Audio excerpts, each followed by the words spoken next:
Počet ćemo sa Antom Kasalom. Dakle, kao što sam rekao, 3 stative, jedna u tvojoj režiji, dakle, ipak nije kak je izgleda na papiru. Par riječi utakmice. 2 u mojoj režiji. Pardon.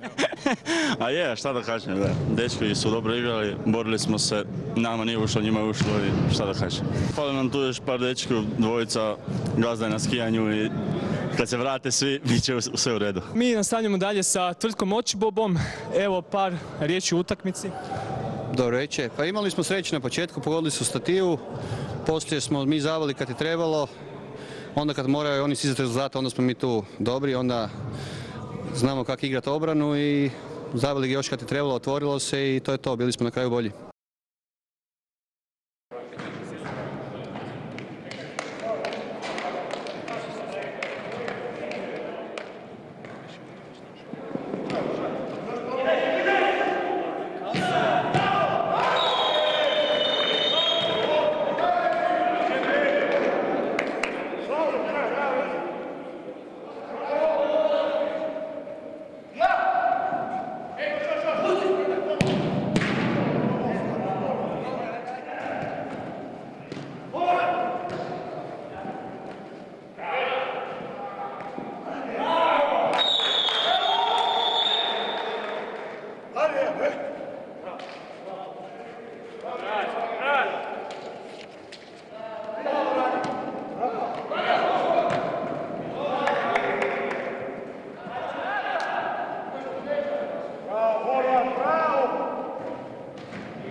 Došlo nas je na knap, opet nas nema, ne možemo se skupiti nikad da dođemo u cijeloj ekipi da pokažemo što znamo.